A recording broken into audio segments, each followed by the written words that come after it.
Over the last 3 or 4 months, the agent has analyzed 80,000 deals. 5 deals made it through that it said are worth going for. And of those 5, one of them we have under contract and we're closing on Friday. If not Friday, then on Monday. Everybody's talking about AI, their brothers, sisters, mothers. I'm getting pitched 3 to 5 times a week. I don't know what to say yes or no to.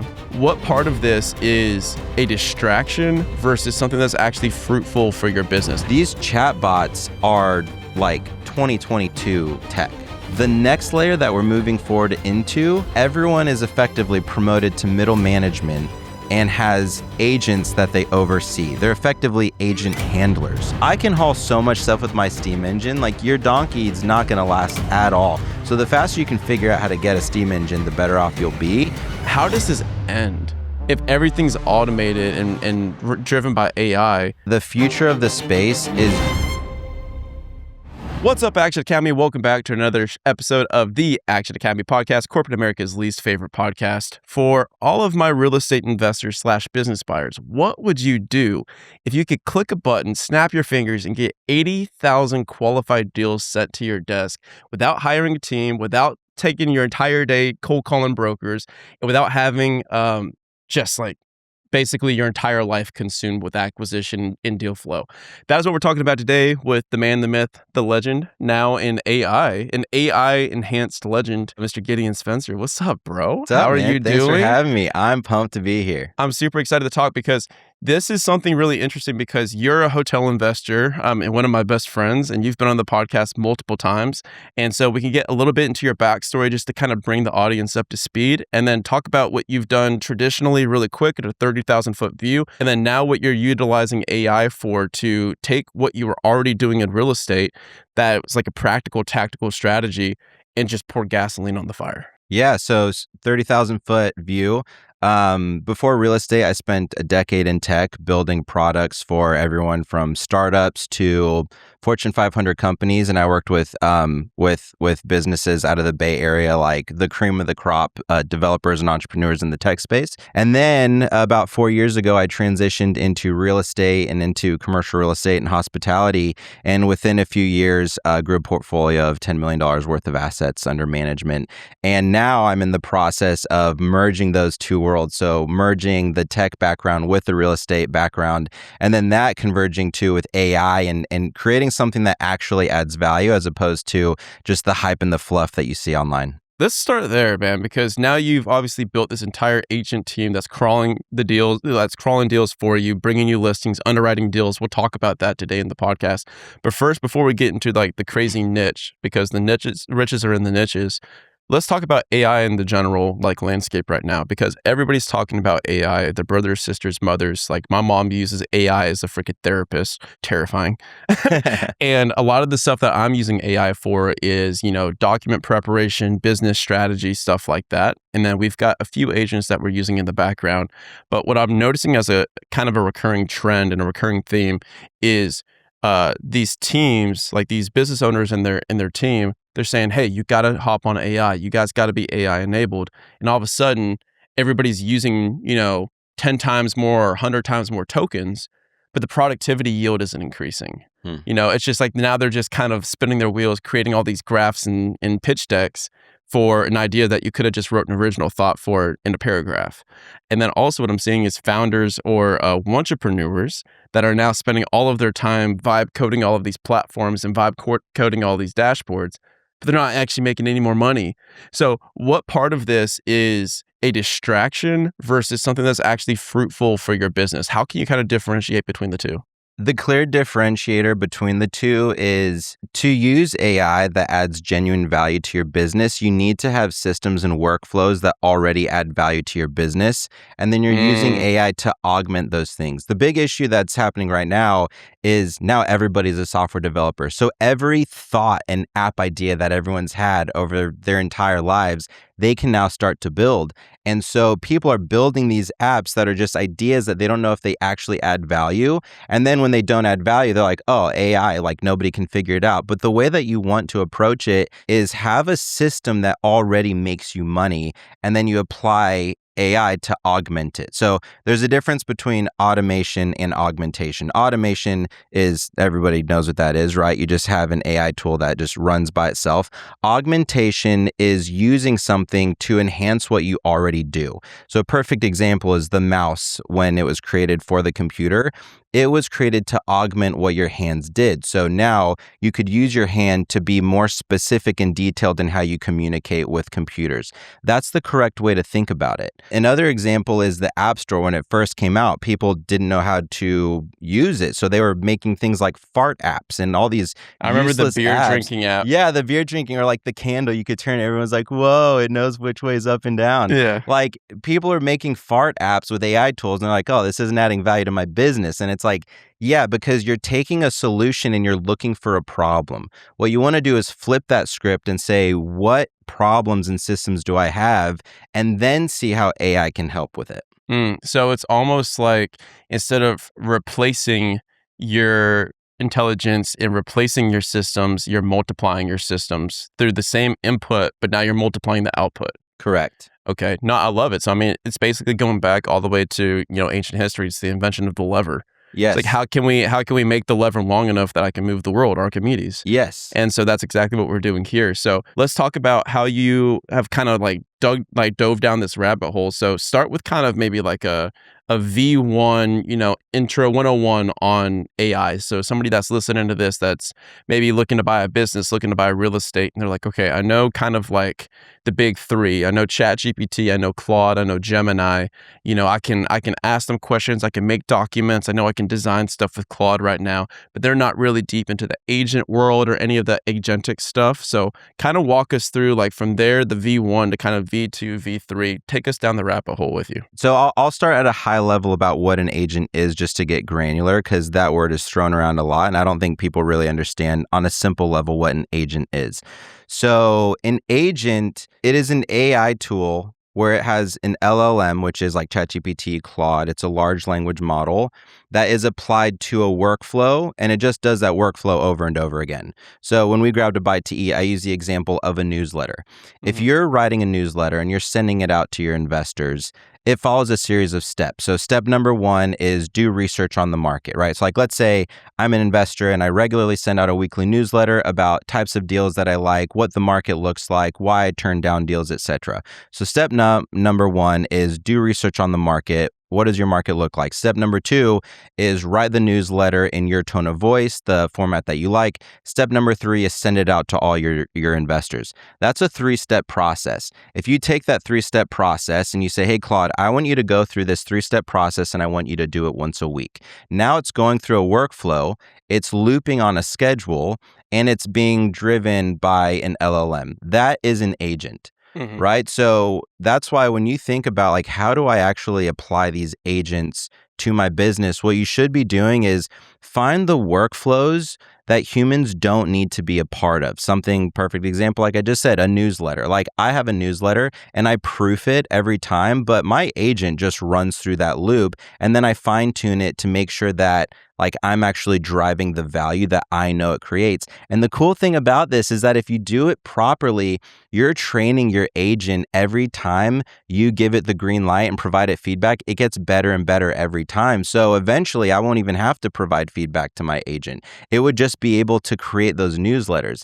And that's where you really get the value and the leverage. To your point previously too, it's like when the printing press came out, all of a sudden people, like, they used to write things by hand. The printing press came out. Now they have way more leverage. And so they can be more creative with that next layer of abstraction. Now, how do we use the printing press now that we have time, because we're not writing things? So that's where we are. So that's effectively the high level overview. And the progression has been, like, it started off with, like, these LLMs, you could just ask it questions and it would respond to you. The agents really aren't that different from that. The only difference is that you have predetermined decisions that the LLM makes. So rather than saying, hey, LLM, do market research on what the market looks like, and then it gives you research. And then you say, cool, now draft a newsletter, and then it drafts a newsletter. Then you say, cool, now send it to my investors, then it sends it to my investors. You have all those steps pre-programmed and you give it to the LLM. It's virtually the same LLM. Like these models are getting better, but the fundamentals are the same. Now you've just given them predetermined steps that they can work through in their agents. I think that the reason that this isn't quote unquote not working for people is because they're trying to build a skyscraper, and before they've got the foundation built and they've got the concrete poured, they're already on the 37th floor trying to design the office and what it looks like. And so it's just like they haven't built the actual systems and the actual workflows themselves to be able to then go and feed to an LLM, to be able to feed to an agent to actually like articulate and to execute and to improve upon. They haven't actually built the system, and I understand that because I'm somebody that naturally is not like a systems builder. Like I'm the ideas guy. So I'm guilty as charged of like, oh man, like, well, this would be sick. This would be sick. Why don't we just get the schematics for the skyscraper? But we're not actually building the system out. So for somebody, and we'll get into the actual strategy and how you're implementing this with your real estate investing. If somebody's like logging into Claude and they see the chat bot and they see the chat UI and it's like, ask me a question or like, what's up? So how do they go into that? Like, where do they go within Claude or within any of these programs to actually create and build their first agent? So let's walk through step by step how to build your first agent to do something for you. So to build your first agent, you want to start with not building an agent. So you want to start with working through Claude or ChatGPT to do a task. Mm-hmm. And then if it's a task that will be repeated, you say, hey, Claude, turn that into a skill so that you know the series of steps. I'll just keep using the newsletter as an example because it's easy. So you would say, hey, Claude, I want you to do market research. It does market research. Hey, I want you to write the newsletter in this tone of voice. It does it. You say, hey, I want you to send it to my investors. It sends it. After that, you say, okay, those series of steps that we just went through, I want you to save that as a skill. So then Claude goes through the process and it documents that series of steps. Then the next week you show up on Claude and you say, hey, Claude, run the newsletter skill that we created last week. And it goes through each of those steps. And then you refine it, you give it feedback, and you really fine tune that skill. And then once you get used to working through these LLMs, now you can say, awesome, Claude, you're pretty good at this. I want you next week on Sunday morning to have the newsletter ready for me to review. So I want you to be on a Sunday morning schedule. Now it's on a Sunday morning schedule, and then you're the gatekeeper. So it presents it to you and says, hey, is this good to send? And you say, cool, it's good to send. And then that's how you go through the process of building an agent. The mistake that people make is they tell Claude, oh, I want an agent and I want it to do all these things. And Claude is the biggest hype man ever. It's like, fuck yeah, dude, you could do that right now. What about this idea? What about that idea? And then you start building this skyscraper because Claude's like, hey, I just got another idea and we can do it. And you're like, oh, hell yeah, that's a sick idea. So then you hype up and you build this skyscraper without realizing that you missed a lot of steps along the way. You didn't put the elevator in the skyscraper and it doesn't have any steps. So no bathrooms. And no bathrooms. You spent all this time. Yeah, you spent all this time and then you're like, why isn't anyone using my skyscraper? Why isn't the skyscraper working? And Claude's like, I'm not sure. Maybe it's because we also need to build a restaurant. And you're like, yeah, build a restaurant. Meanwhile, it's really that there's just no bathrooms or stairs or an elevator. But if you had first said like, okay, step number 1, just build the first floor, Claude. And then I want to use that. I want to invite people over. I want to explore working in my office. Then you'll notice, oh my gosh, there's no bathroom. Put a bathroom in here. Then once you have the first floor working, you say, cool, let's throw a second floor on there. Claude builds a second floor and they say, why can't I get to the second floor? And then you do the problem solving to say, oh, I didn't put a staircase. Then you go vertical. And then you go vertical, right? So it's don't just try to build an agent out of the box. What you want to do is do the things that you are already doing, but do it through Claude. Let Claude be your operating system that you just do all your same stuff with. And then as you begin working through Claude, you realize, oh my gosh, Claude's actually not working. Like when I tell Claude to do tasks that I normally do, it doesn't work. Why doesn't it work? And then you refine it. Now you're training Claude by working through Claude as your operating system. And then once that works, you say, okay, Claude, remember this for next time because I want you to run it without me. And that's how you build the one story at a time. But it all starts with workflows that you already do. That's why you don't just use Claude to come up with ideas for workflows that it does. What you do is you say, this is a thing that I already do that makes money. I'm going to do it through Claude. So then Claude learns it, and then Claude can do it without me. And then that's how you scale the system. Perfect. So is this all contingent on manually typing like, hey, save this as a skill? Like, remember to save this as a skill, correct? Correct. Yeah, initially. Okay, so yeah, I'm not even doing any of that. So does all of this information live within one chat or throughout your entire Claude account? So it depends on how you structure. Now we're in the next layer of nerding out. This And is you pull where- me back so- if it's getting too nerdy. Yeah, well, I'll tell you exactly where I'm at right now. So where I'm at is probably where a lot of people are at, where I use Claude regularly. Didn't even know about, hey, save this as a skill so that you could do it later.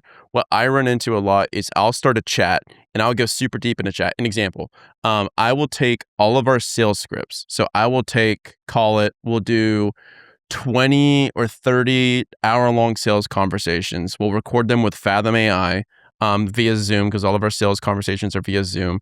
Then we'll take all of those transcripts, which are pages and pages and pages and pages of transcript, hundreds of pages, and we'll upload those into Claude in a chat. And I'll say, hey, like, here's this massive doc, like this master doc that is all the different conversations that we've had for our sales conversations. I want you to point out, like, what are the fears, the pains, the objections, like, of our customer. Like, what are they feeling? What are the common objections that are coming up?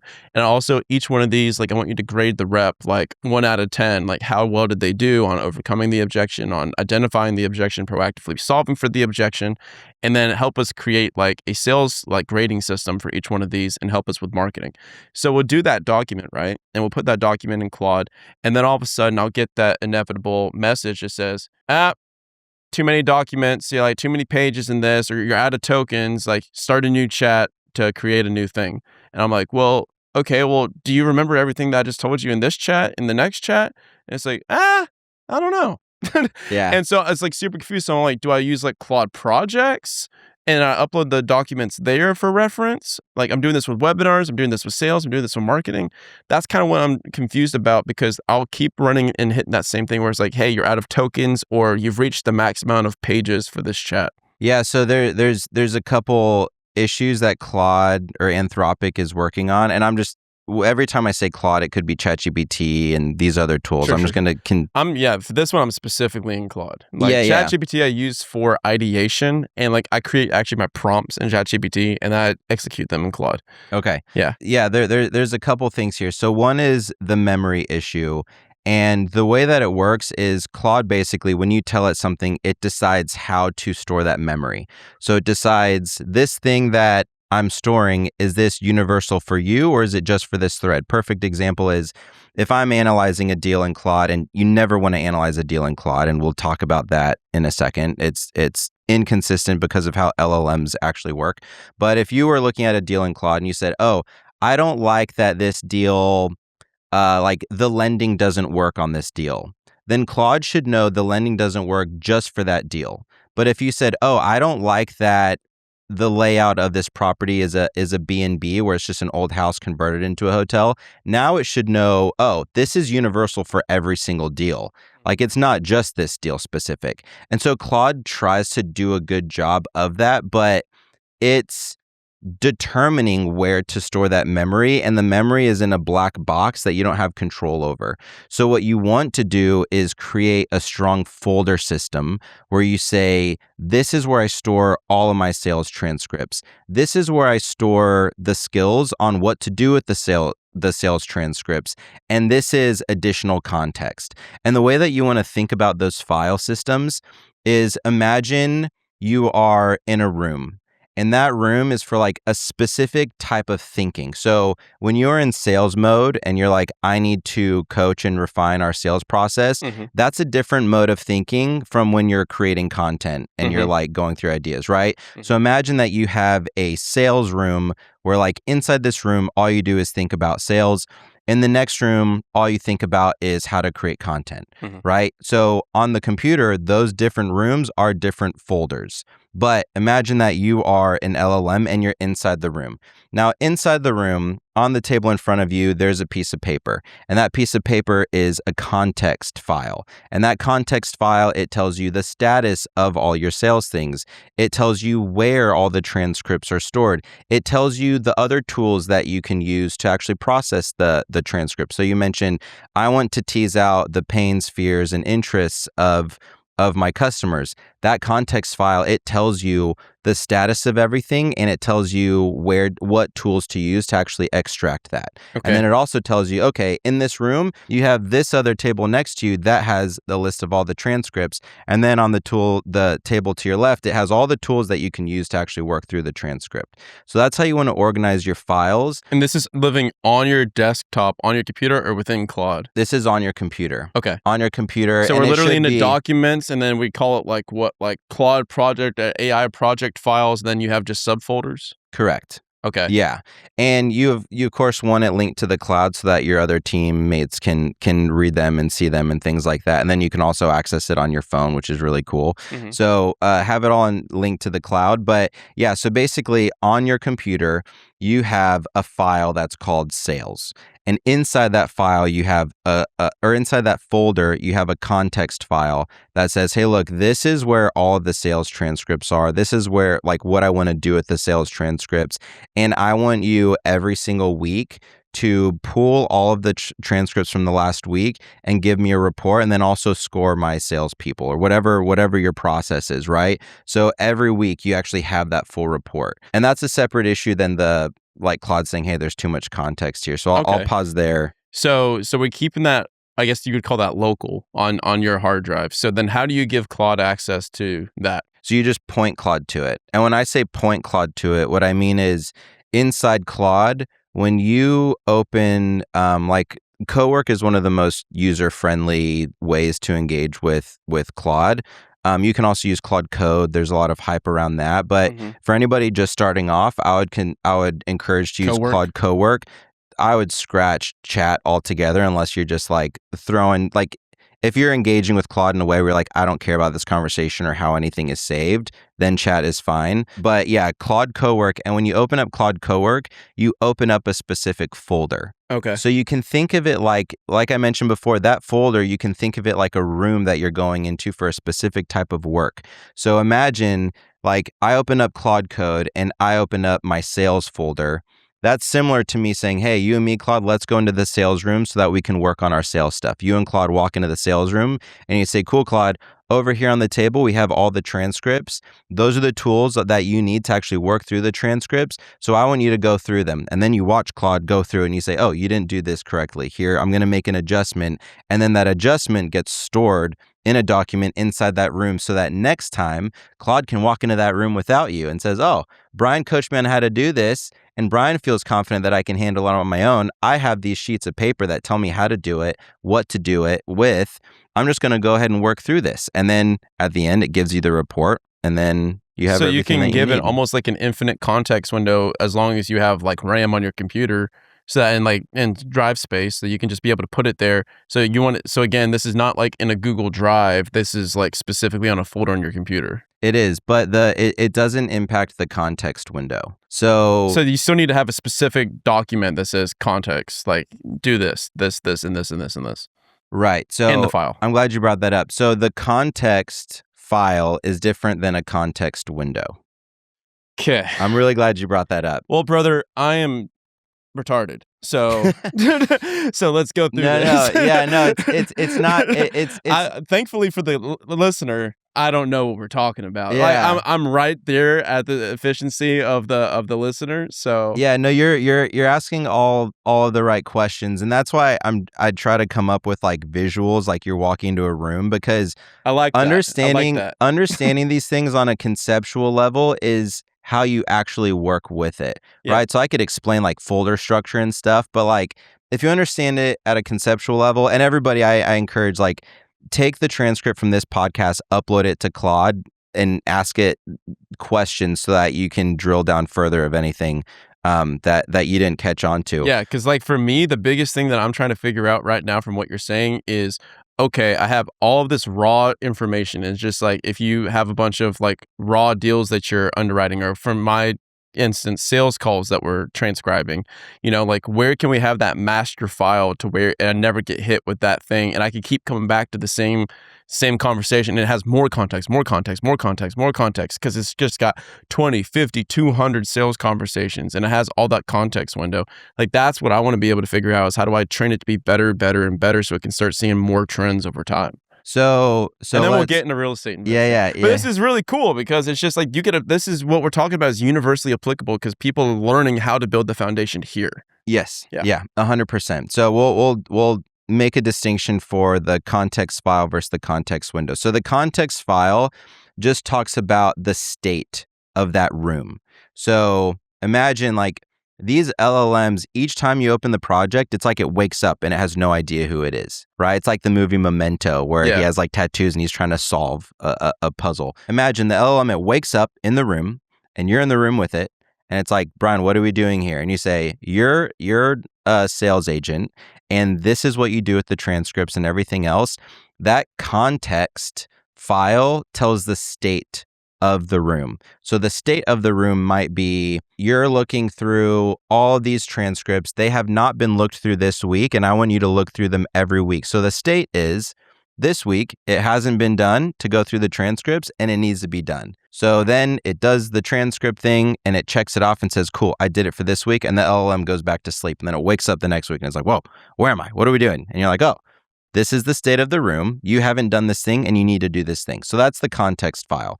The context window is each model has a window of context that it can take in. And that context window is just the amount of information that it can hold in its head to process things. Okay. So some of the Opus and these bigger models, they can hold 1 million tokens, and a token is just the smallest unit of information that can be held. So it's like, imagine you have words and it breaks up those words into smaller chunks and turns those into pieces of information that the agent can read, the LLM can read. So that's a token. Each one of these models, and let me know if I'm getting too nerdy here because I'm tracking with you so far. Okay. So they have these token windows of like 1 million tokens. Yeah. But really the LLMs start degrading at about 150,000 tokens. Like even the ones that can hold 1 million, like the quality of their feedback is it degrades, which is why you want to be thoughtful about how many tokens are actually being used in your window. And the longer the chat thread gets, the more tokens it uses, because each time you ask it a question, it loads the full conversation up to that point. So if you said, hey, Claude, you're a sales agent in this room and I want you to do this task. And it says, cool, I'll go ahead and do the task. And then you say, hey, also, I want you, right after you do the task, I want you to write a report for me. When you submit that thread, what Claude takes in is the first thing it said, and then the thing you said, and then how it responded, and then your final piece of information. So it's almost like it reads the full conversation each time. As you go back and forth, that context that fills up the window exponentially. And that's why after a while, like sometimes you'll see a loading and it'll say compressing. Yep. It's basically, it's basically taking that full conversation and creating cliff notes, because it reads the full conversation every single time you tell it something. So it compresses everything. And over time, as it keeps compressing and writing cliff notes on cliff notes on cliff notes, you lose information, which is why it's really important to be like really clear about your file system and what information is in there, because your file system that's local on your computer, that's just memory, right? Okay. It's just information that you hold, the transcripts and everything else. And then as you're talking to Claude, it also has its own memory system that's just a black box, right? And that's the problem that you run into, is like you don't know what's in the black box, but your file system, you have control over what it is, and you as the business owner knows what's important. Like you know that these transcripts are more important than like a random question that you had about something. And so you don't want Claude to like keep loading that random question that you had about something when you just wanted to focus on the transcripts. Okay, so if you can nail the file system, then you can start a new chat every single week, and then it's starting fresh, not using all the tokens, and then you're able to just keep It's just all about file management, really. It's all file management. It's all file management. And that's the evolution of the space that people are realizing. Like the people who are actually being effective with these models are realizing that it's all about file management. Because like I said, the agent wakes up brand new every day and is like, yo, what the fuck is going on? And you have to tell it what's going on. And if you're really clear with like what it needs to do, it can be much more effective with it. It's similar to like if you woke up and you didn't know who you were, and I gave you a sheet of paper and it was like, you're Brian Lubin, a successful entrepreneur. Hell yeah. You've built your business is Action Academy. Yes. You've done $500 million in acquisitions last year. This year's target is $1 billion in acquisitions for your members. I feel like this guy's sick and he has a hot fiance. Hell yeah. And then it would say like, oh, and here's like your sales rep name and number. Here's your customer success name and number. Like you have effectively context, like, but you have an appendix of like, oh, if you want to like work on sales, this is the room you go in. If you want to work on marketing, this is the room you go in. Like that's a much more digestible way to handle it. But if I was just like, oh, you wake up, here's every single document about your business. Like your brain can't hold it all. Like you can't read thousands of pages all at once. It's much more effective to say, oh, you just woke up, you're Brian Lubin, this is who you are. Today you're working on sales. Go into the sales room and just focus on like the sales context. You're much more effective. Then the next day you wake up, hey, today we're working on marketing. Go into the marketing room. Here's the limited amount of information, right? So the problem that people are having is they're just talking in the chat window and Claude's trying to figure out how to organize all this information. And so every day when the LM wakes up, it's just getting a stack of 1,000 pages of like, this is everything about Action Academy. And the LM's like, oh, I can't hold it all in my brain. And then it starts sucking and people are like, you were good in the beginning. Why do you suck now? And it's like, oh, it's just too much in my brain. But if you chunk it up into files and you say, oh, today you're going there, tomorrow you're going there, next day you're going there, then it's much more digestible and you can create a system where the LLM is more effective. Hell yeah. Okay. So now, how are you doing it? So now we've gotten to the point where now people understand how this works. So now how are you building this agents and how are you building things to actually go and bring you all the deals, underwrite the deals, all of these things. So talk about now your file management system and how you set this up. Yeah, so I'll start with repeating myself that this only works if you already have a system that makes you money. Mm-hmm. So if you don't have a system that makes you money, don't even think about agents right now. Like your first step is to figure out what system you can execute that will make you money, and then you bring an AI tool into the mix. Because if you just ask Claude, it'll be like, oh, it's a great idea. Let's build it right now. And then you build it and it sucks, right? So how I'm applying it is I went through my typical acquisition lifecycle and I was using Claude as my operating system. Like rather than sending an email, I would talk to Claude and be like, hey, this is who I need to send the email to and this is why. And it would draft up the email and I'd say, I don't like this. I like that. It'd redraft. I'd say, cool, send it. Boom.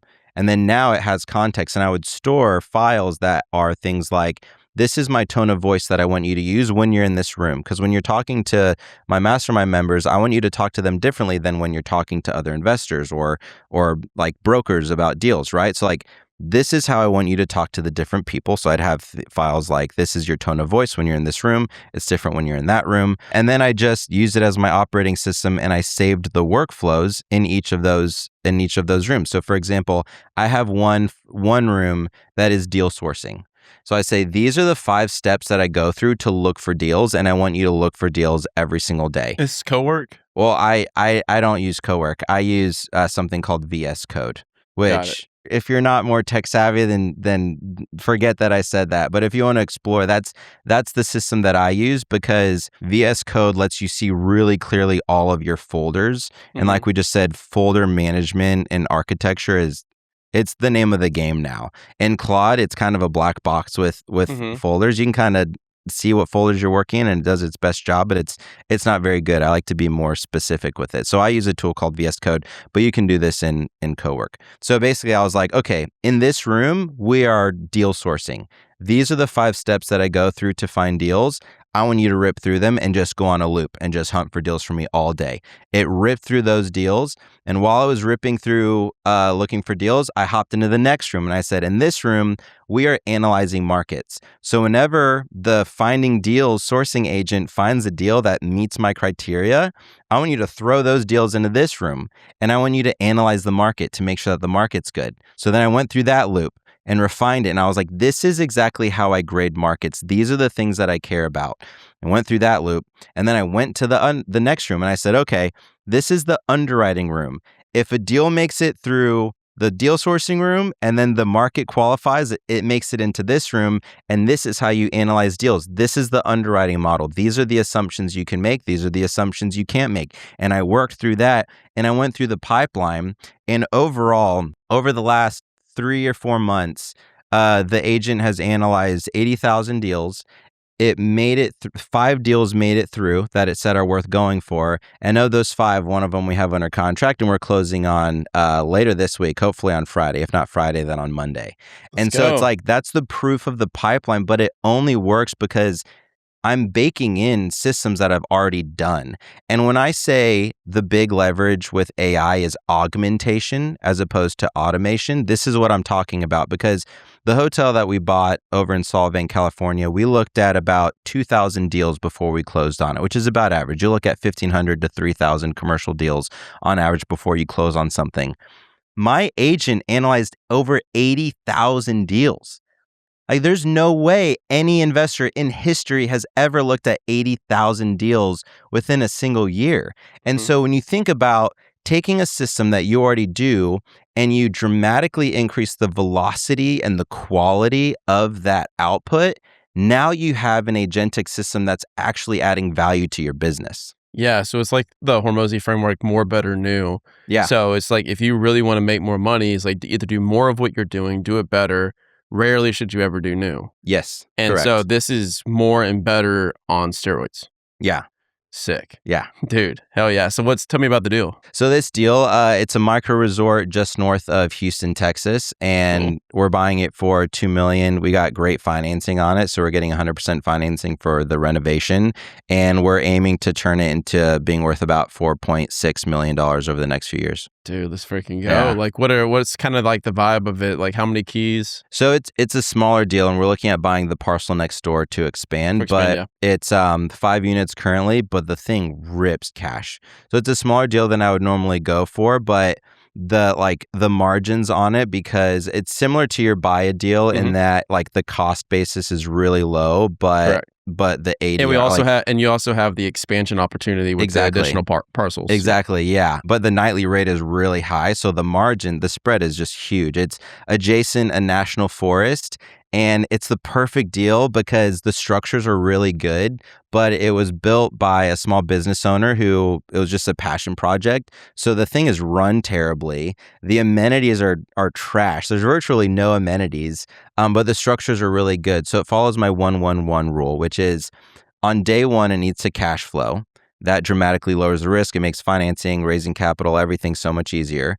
Within month 1, I need to be able to implement operational improvements so that we can crank up the cash flow.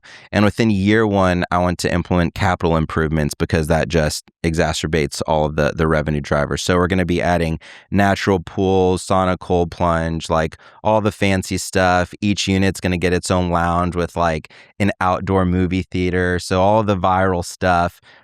So it's a fantastic deal that's going to rip cash, and we're hoping to expand it. And then also my agent came across another deal that I'm looking at. That's not too far away, which is going to be about a 30 unit development. It'll probably be about a $12 million deal. Super cool water feature and everything else. So that's going to be a development deal that I'm going to work through if it ends up going through. You never know until it's done. But now I'm working with my agent, working through development deals so that it has that understanding while my other agent is going through the full acquisition pipeline. So I've officially reached the point where like I have more deal flow than I know what to do with. And now I'm able to be more selective and just take the cream of the crop of the deals while I'm working through these agents to really crank up that velocity and quality of work. Dude, that's freaking sick. Yeah. That's the best way I could put it politely. Freaking sick, man. Because right now, probably the single biggest bottleneck that we're working on in Action Academy is deal flow for small businesses. So that's the big bottleneck that we're working on right now. So creating systems and processes for that now naturally, so that we can then go and augment those systems once we have the core system built. It's what we're working on right now. But that's freaking sick. Yeah. Well, dude, I'll show you. I took a little mental break from real estate and actually built out a deal finding agent for small businesses. And it actually works better than the real estate agent, because the real estate deal finding agent, real estate is much more structured as a space in terms of like how the parcels and assets are documented. Sure. Small businesses, it's much more fragmented. So the data sources are much more fragmented, and AI is excellent at that.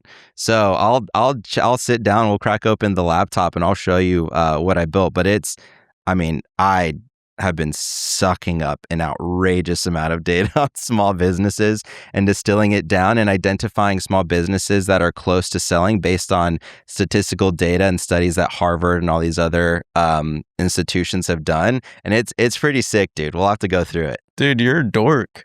I didn't know this. I didn't know this about you, man. I know, man. We've done a lot of stuff together. I didn't know you're a freaking nerd, man. Dude, we haven't had a chance to dive down to the nerdy stuff. This is my bread and butter, man. We're normally talking about philosophy, life, family, and then we're going to Joe Rogan tonight, and then you're over here, man. Secret dork, man. I freaking like it, man. It's an undercover closeted nerd. Dork, dude. Nah, man. This is insanely cool. Like this is cool. so interesting. This is stuff that is just like, I have like a cursory understanding of, and a very surface level understanding of, but it's just the more that I learn about it, the more that I obsess over it. And it's very, here's a good question for you to kind of do in closing as we wrap this up at the top of the hour.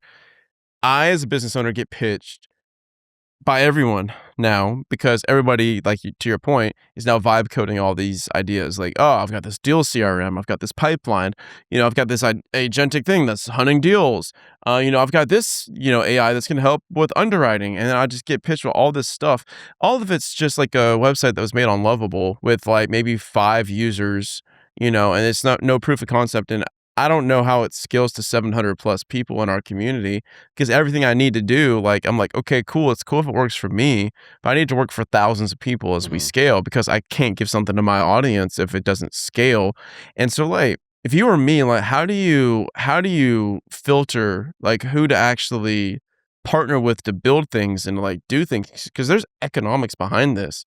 Yeah. As I really don't want to be wrong. So right now I'm doing nothing. I'm sitting on my hands, but I'm getting pitched 3 to 5 times a week. Yeah. I don't know what to do. I don't know what to say yes or no to. This is just gut feel, because I'm in a similar boat to you, is 99.9% of it will not work. And it is hype because Claude told them that it would work. And that's the big issue with vibe coding. Like I said before, Claude is the biggest hype man. It's like, dude, that's a great idea. Of course you can build it. We can build it in a weekend. And then they build something, and they build this skyscraper, and they're selling it to you. The UX looks great. Yeah. But then Totally. But like, they've never actually tried to fill people in the skyscraper. So they don't even know that it's missing a staircase, right? So like, I would say 2 things. Number 1 is, how effectively can that person take your systems that you need and translate them into workflows that the AI tools can use? That's the first thing. The second thing is, do they actually have the technical knowledge that can handle the scale? Because a lot of these vibe coding tools, they look fine out the gate. They can run a demo, but they don't actually have the infrastructure to scale. And so those are the 2 things that I would say is like, do you have the domain expertise to effectively translate these workflows into an agentic tool? And then secondly, do you have the technical expertise to scale? Because it takes more than vibe coding. And that's why there's a lot of slop in the space, because people are like, oh, I built this cool thing in a weekend, but they don't actually know if it works or not, because they don't actually know the systems and workflows, because they've never bought businesses or bought real estate or whatever it is. They just vibe coded this thing and they're hitting you up trying to make a sale, So I'd say those are the 2 big things, is like, do you actually know how these workflows work? Like, are you actually a domain expert that vibe coded this, or are you just some kid with spare time and you vibe coded it and you're hitting me up with a demo that you don't know if it actually works? And then also, can you build the systems and the foundation that you can build a skyscraper on? My last question is completely related / unrelated to the entirety of this conversation. So if you do have a large amount of information. So a service that I really enjoy, and I think is like a very pure, great way to utilize AI, is when you have proprietary information in systems, like you say, and then you build a chatbot that's trained specifically on your internal and private body of information. Great example of this is Hormozy and Acquisition.com, the ACQ AI. So I did the $6,000 thing for his launch, and I got access to ACQ AI, and it's trained on all of his books. It's trained on all their internal documents, their meetings, their workshops. They're transcribed and they're uploaded there. So it's very proprietary information that's actually like Alex and Layla teaching. It's their internal, core system for how they created their core values, how they lead, how they manage, how they hire, how they fire, all this stuff. If I wanted to build one of those for like an Action Academy, or if somebody that's listening to this is like, well, I'm really good at multifamily, or I'm really good at hospitality, and I want to build my own, like, Gideon chatbot or Brian chatbot or Action Academy AI, or want to call it ACT AI. What service do you use that? Like, how would you build that? Because obviously it's like we have all the context windows. So for, Action Academy, it's like we have, dude, I don't know how many, hundreds and hundreds and hundreds of pages of documents, of transcripts, of calls, of recordings that all can be utilized. But we just don't know, like, what service to go through, what LLM to build it on or how. So all this stuff.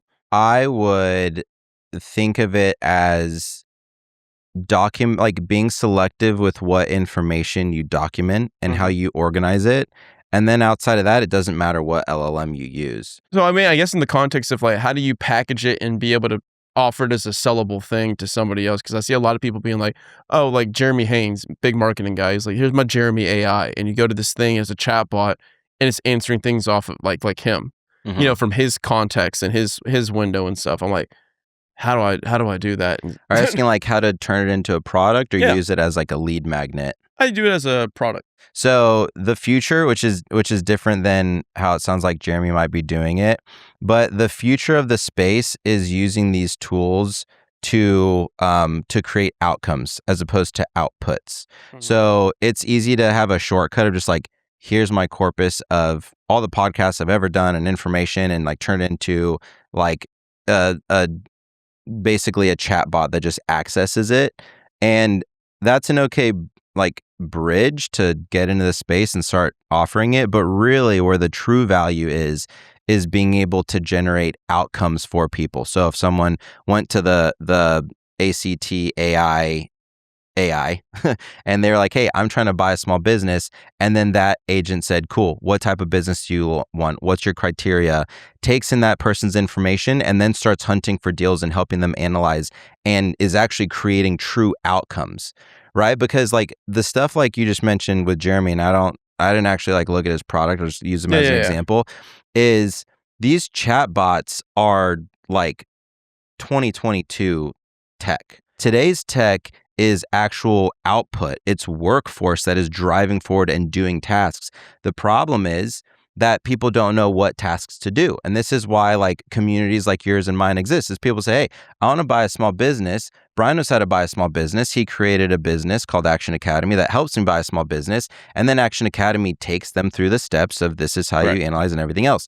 The next phase of productizing what you're talking about is having an agent doing it for them. Exactly. So it's like we use the example of like you walk into a room with Claude and you teach Claude how to do something. The future of productizing these tools is flipping that. So the person walks into a room with Brian Lubin and says, I don't know how to buy a small business. And you say, hey, I'm Brian Lubin agent. This is how you buy the small business. And you're working as a collaborator with that person through the system. Here's where I get nervous. So this is a true closing question / idea or / thought. So in the future, so let's zoom out 5 years, right? So like, who knows where we'll be with AI in 5 years? But let's say that, the top, not everybody, obviously, it won't be mass adoption of like the strategies that we're talking about, but we'll say the top 20% of investors, right?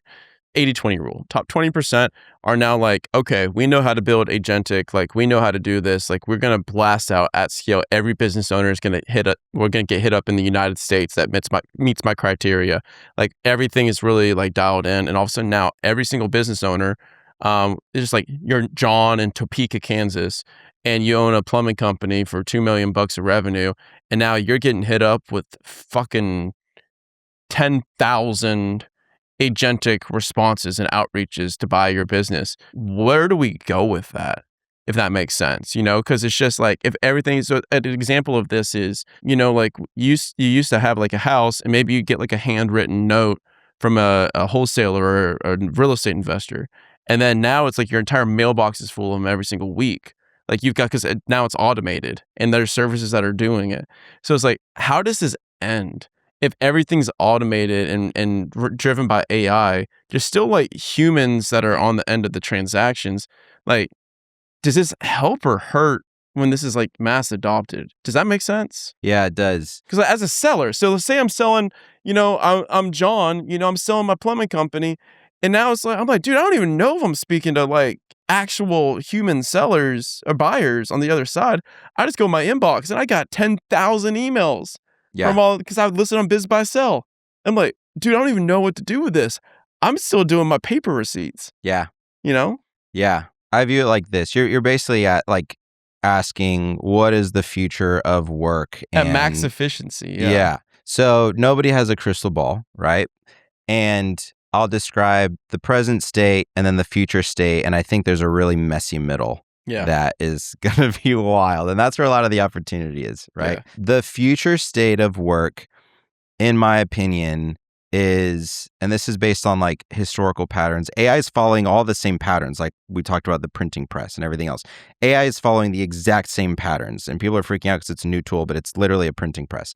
The future of work is the next layer of abstraction.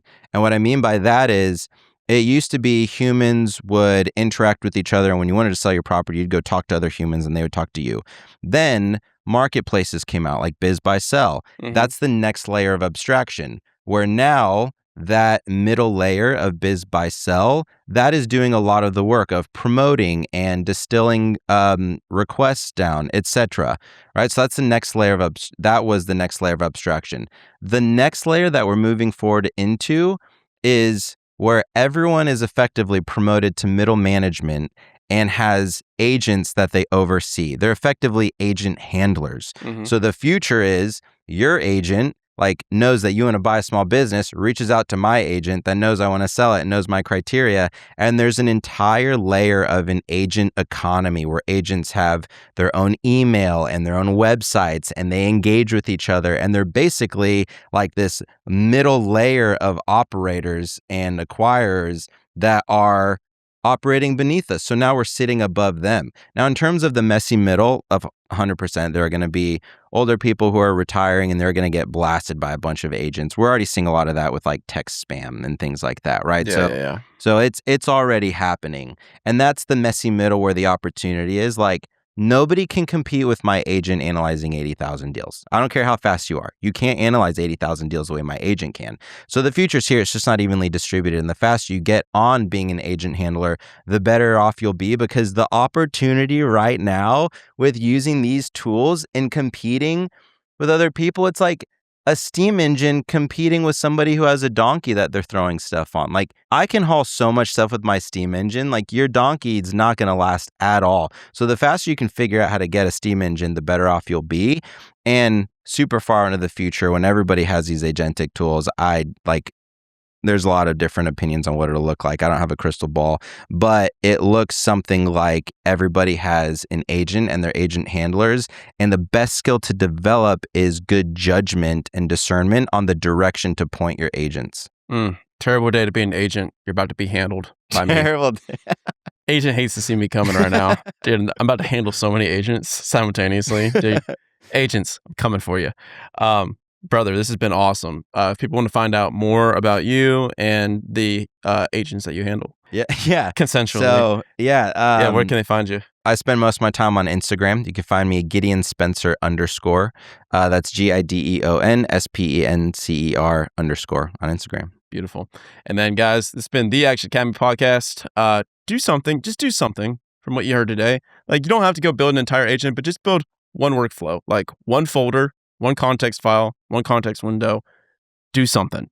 And then you can go smile, kiss your wife, kiss your husband, and go handle some agents. All right. Thanks, guys. See you soon. Like and subscribe. Share the show. You know the deal. Bye. Peace.